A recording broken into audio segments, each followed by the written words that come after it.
G'day, it's Scotty from Zenium Live, and here on a Thursday afternoon. So grab a cuppa and a cookie and sit down and listen to the good stuff we got coming on our show today. Well, I'm very honoured today to be joined by a long-time mate of mine, Steve Skeen. Steve, how you doing, mate? Yeah, great. Thanks, Scotty. How are you? I'm good. So Steve is, you do a lot of things, don't you, Steve? So he's a financial planner, mortgage broker, and something I learnt recently is weekend warrior in renovations, mate. Is that true?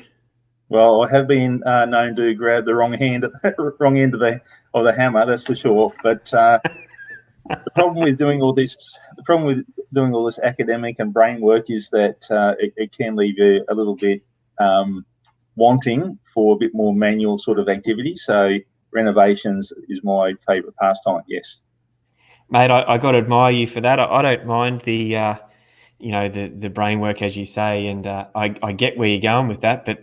Mate, renovations is not on my list of hobbies to do on a weekend. You can just ask my wife all about that list of things that never seems to get done. All right, so mate, just give everyone a bit of a quick background of you, and because I know that they're hard to tell, but you are a little bit older than me. We can't tell that in this shot here because you're looking quite good today. But mate, tell us, how you got into the industry. Just give us 2 minutes of yourself, and then Sure. We're going to go through a bit of stuff that you got for us. Great. Okay. So look, very quickly, back in the mid 80s, I entered the financial services world, and I started working for a large insurance company called National Mutual. And over a period of time, I became a superannuation expert and stepped out into the field to provide personal financial advice. I then moved around to a couple of different companies, including some larger banks. And ultimately, in the mid-90s, after I'd served a 10-year apprenticeship on financial planning, I cut my teeth on home loans and mortgages when I helped Big Aussie John open up a shop up in Townsville. And I've got to tell you, Scotty, giving people money rather than taking it off them was a lot easier. So mortgage brokering became my new career path. Of course, we weren't called mortgage brokers back then. That wasn't even a concept. Finance brokers were around, but not mortgage brokers. But over time, what happened was that now that I was giving money to people, I had a lot of my financial planning clients come to the table and say, "Look, can you help us build a property portfolio?"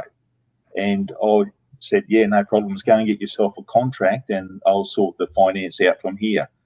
And it was during that period of time, that was the mid-90s, that I discovered all the devious ways that property spruikers were getting their hooks into my clients. And ultimately, I was tearing up contracts in front of clients. And it actually set me off on another tangent, which was to create a property or a professional property offering. And I did that. And anyway, look, cut a long story short, it became a national company. I was working like you. I was working 16 hours a day, 7 days a week. It cost me a marriage because I was married to the job, and it was an interesting ride. So I sold that business to a large listed company, and in my 40s I was considering an early retirement, but my passion for helping people just kept on bringing me back to the table. So to this day, I have a business structure similar to that, but on a much smaller scale. And I think that my missus probably wishes I went back to working 16 hours a day. There you go. Well, mate, we had a bit of discussion before this, and we said, look, I've wanted to get you on for some time now. I've known you for, I don't know, it was like 12, 13 years or something. And you work closely with me on a few projects and other different bits and pieces over the years. And I've been saying, Steve, want to get you on the show. And I know you're always, you definitely are a calculating person in that regard, mate, and you're a bit reserved, but I'm going to put it out to you today. Like, take the stand, show us the presentation you got for us today that we've loosely said, is it time to change your plan, and go through the things that you're working through with your clients at the moment. Sure. And look, just as I lead into that and tackle this technology. Starting with a plan, I think, is the most fundamental step that people need to take. Look, a lot of your followers and clients and associates are probably well on their path to success. But when things like the coronavirus pops up, it's often a time to what they call pivot or stop, prop, reconsider, and then set the new pathway. So this is something that I'm actively doing with a lot of my clients right now. So let's jump into it. Let's see if this works. While you're doing that, mate, we've had Jeff jump in. Haven't seen Jeff for a while. I've been messaging him. Two absolute legends. Mate, did you pay him or did I pay him for that? I didn't see what happened there. Oh, I'm sure his invoice is in the mail. Thanks, Jeff. Thanks for stopping by. All right, I've got you up here, mate. So you have the go, and we're on the left of the screen, and we can see what you're doing. Terrific. Okay. All right. So let me just see if I just make sure I can see what I'm talking about.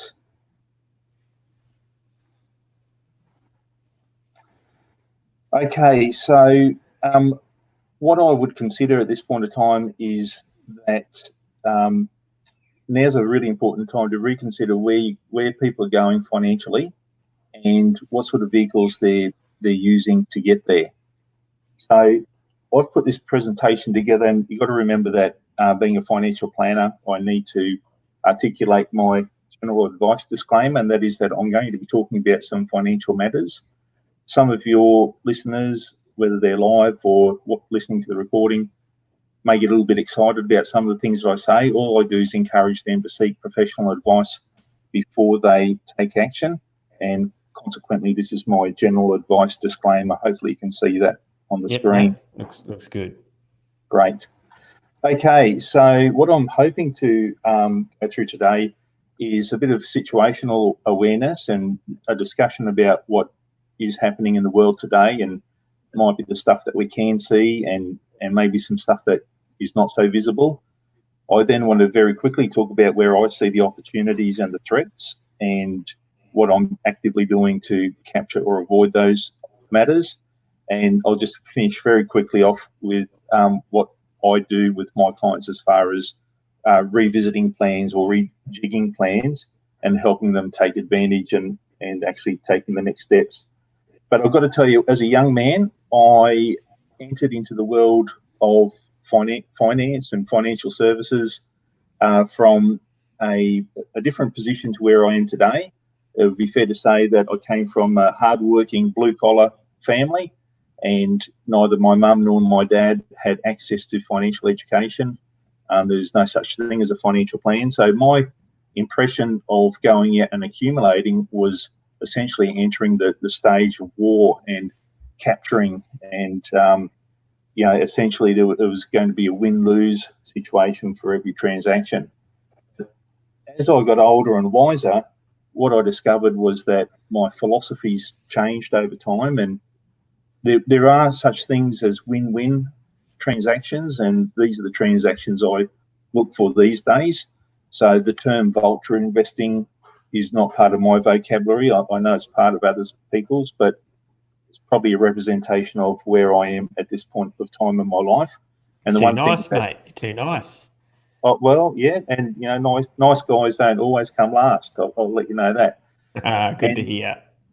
And I'll say that I've been very privileged to enjoy some success over time, and in my opinion, it's incumbent upon me to pass that on.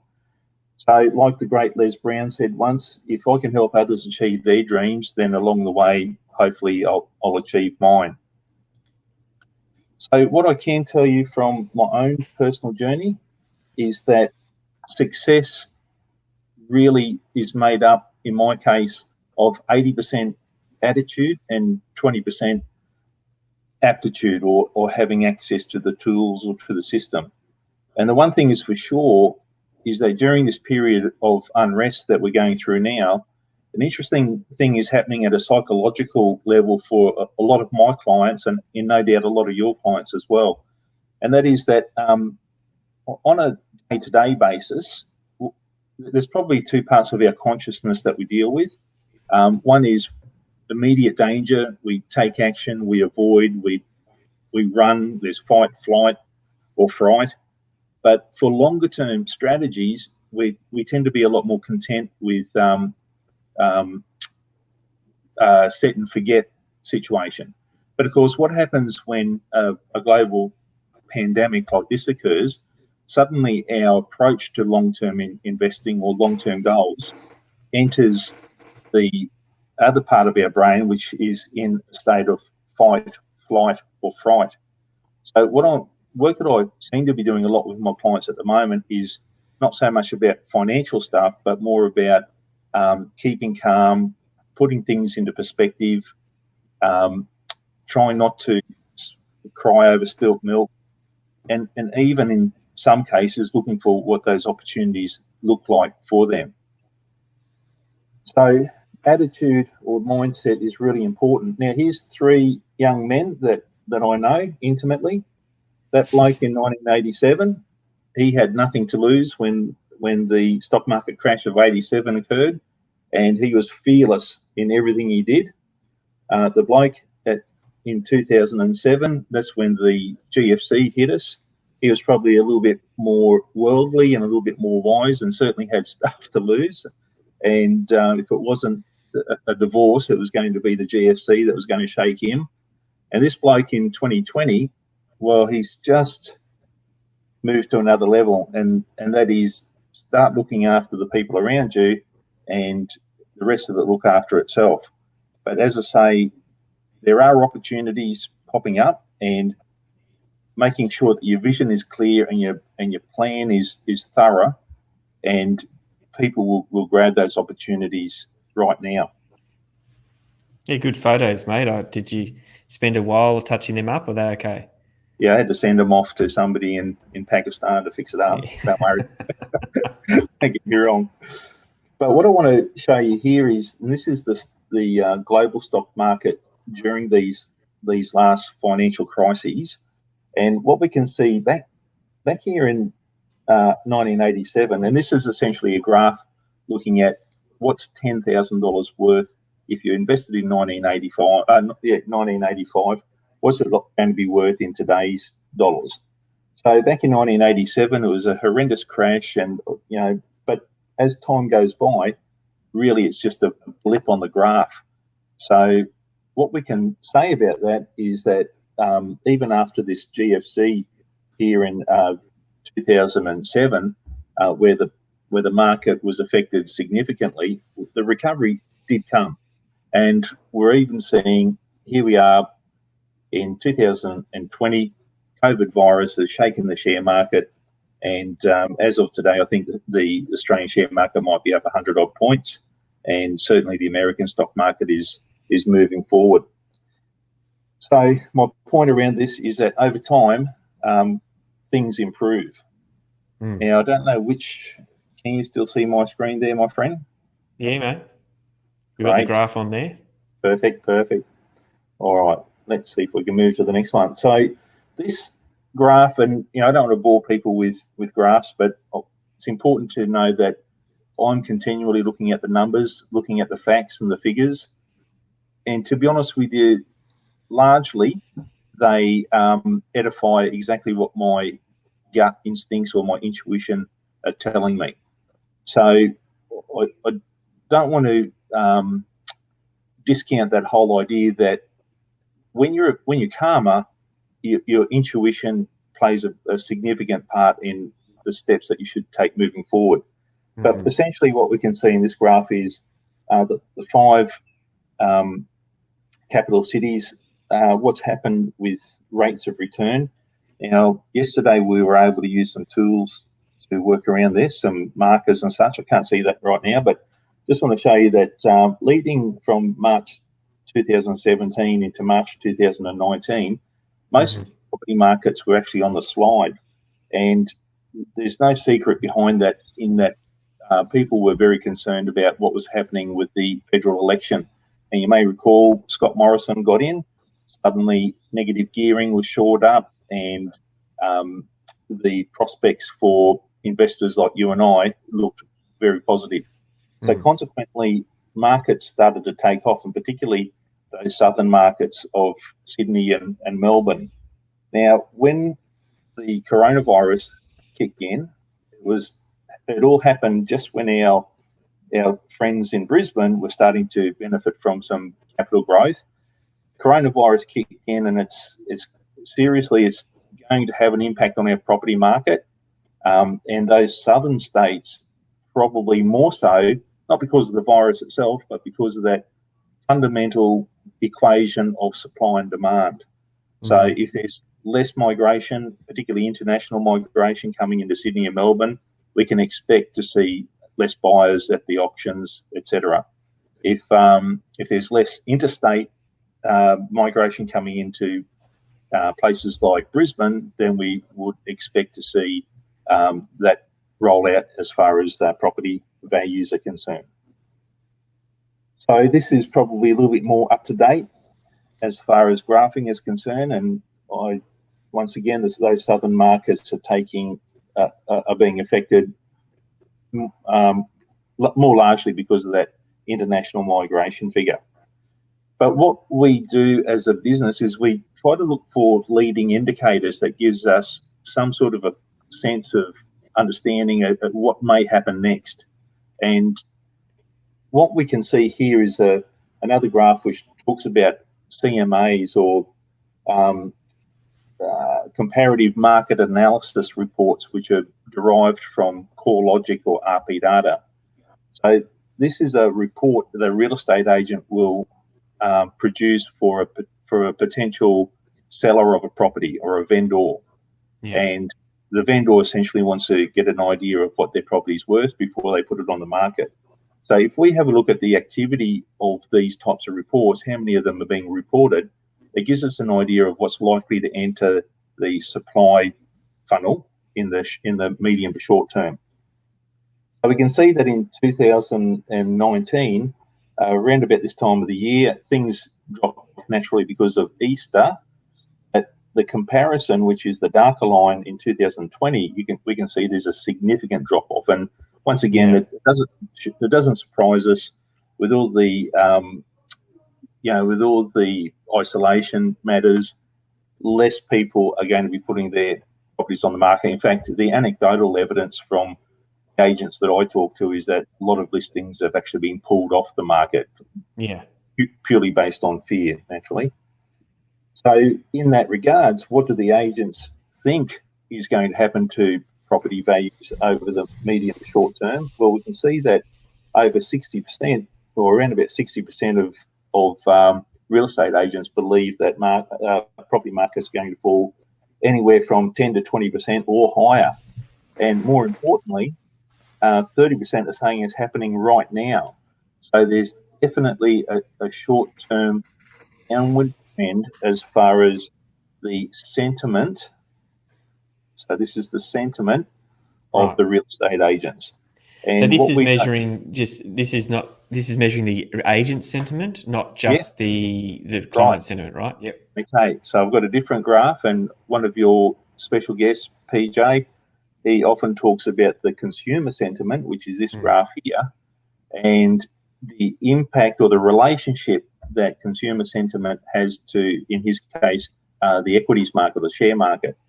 So what I can see in this graph is that just after the GFC, we saw consumer sentiment drop significantly.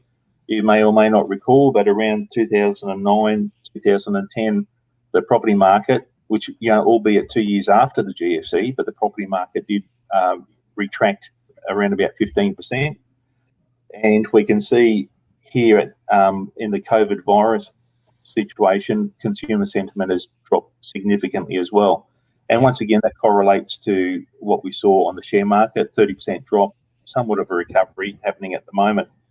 So once again, I'm just pointing out some tools that we look at as far as leading indicators for what may happen in the property market.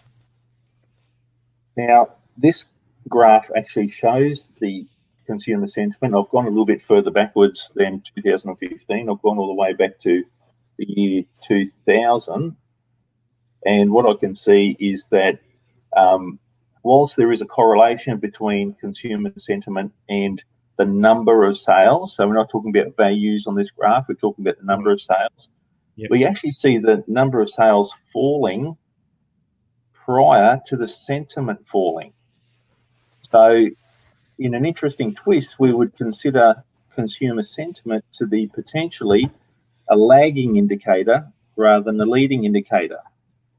So what does that mean for us? It just simply means that we shouldn't be too nervous simply because people are taking their listings off the market. And in fact, in my own case, I've got a property at the high end of the market, which has recently sold during the coronavirus lockdown. So it's just an interesting set of data which says we understand that the share market is very touchy when it comes to global pandemics, but potentially the property market is actually a safe haven for people who are pulling money out of shares. So just on this, are you saying that the majority of advisors or interpreters or whatever would say that the sentiment drives the volume or drives the activity, and this chart is saying that the activity drives the sentiment? That's what the facts tell us. Yeah. No, that's well, yeah. I mean, that lines up with the belief of with the gains in land and things like that in terms of the property cycle. So I like that graph.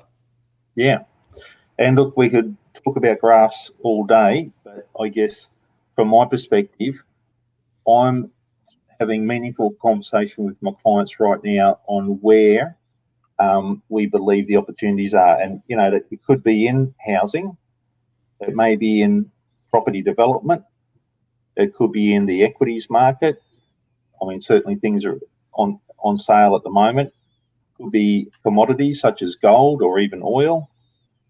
Here's something that a lot of my clients don't think about, and that is joint ventures with other people or collaboration.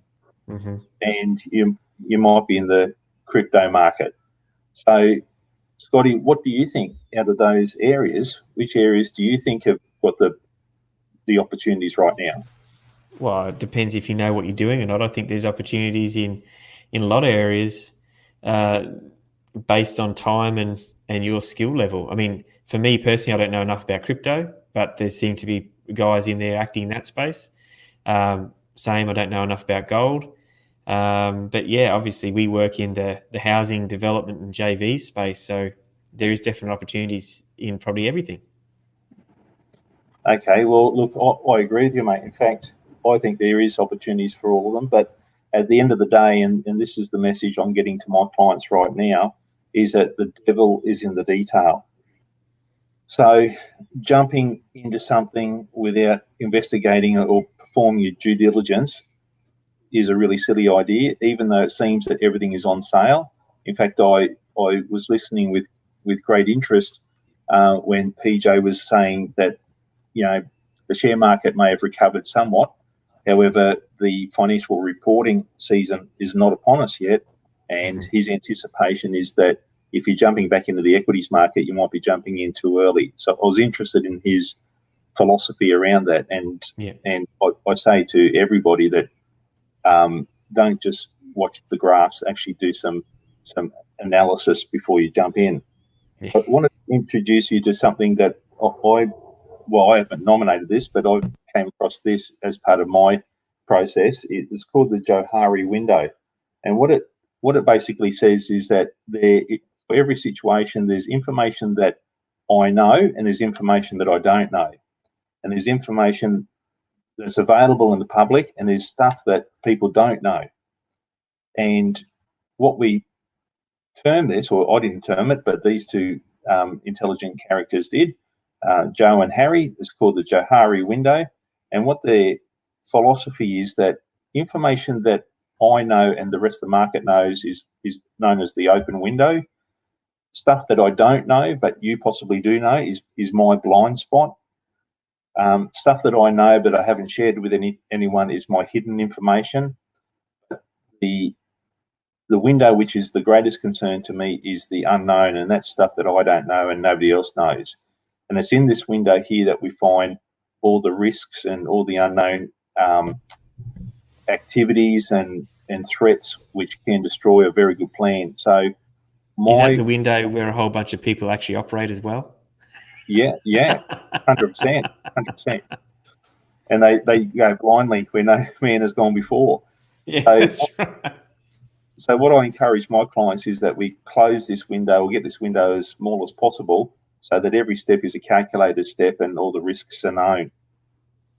So in order to do that, I advocate to anyone who will listen is that it's important at different times to find a coach, a mentor, and or a specialist. And in my journey, I've been very blessed with the people that have mentored me and helped me through some interesting times.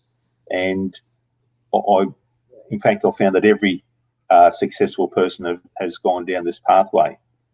So just out of curiosity, for you, Scotty, what's the difference between a coach and a mentor? I reckon a mentor is someone who I guess you'd look up to and perhaps gone before you in certain aspects of whatever you're looking to do. And a coach is someone to support you along the way and instruct you on different ways of what you're doing and instruct you a bit differently. Yeah, okay, all right. Well, and look, there's plenty of different versions of the answer, but the one that I like most is that a coach has got a vested interest in ensuring that you take every step possible to achieve your goal. And they're not necessarily connected to you on any other level than to achieve the goal. Mm-hmm. Whereas a mentor may take a more holistic approach to what you're trying to achieve. The relationship may be based on more mutual trust than with a coach. And typically, a mentor is somebody who's walked the pathway before you, so they know what's coming up. Whereas a coach, they just hold you completely accountable to the activity. Yep. And of course, a specialist is someone who sheds some extra light or some knowledge on a particular trouble or a particular goal that you're trying to achieve, and in an effort to try and streamline and make your journey a little bit more efficient. So at different times in my life, I've needed to use the three different services. Yep, that's good. So as I mentioned before, the basis of success for myself and for a lot of my clients has all been around having an effective plan.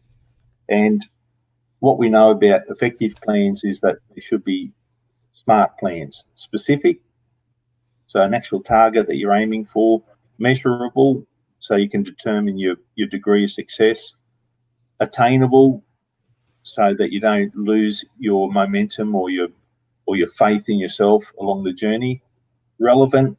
It can't be counterintuitive to the other parts of your life, and there needs to be a time frame attached to it. Mm-hmm. You've heard of SMART goals before, Scotty, no doubt. Yeah, mate. Yeah, I mean, you could call them TRAMS goals as well if you reverse them, but I think SMART sounds better. Yes, or MARTs. Yeah.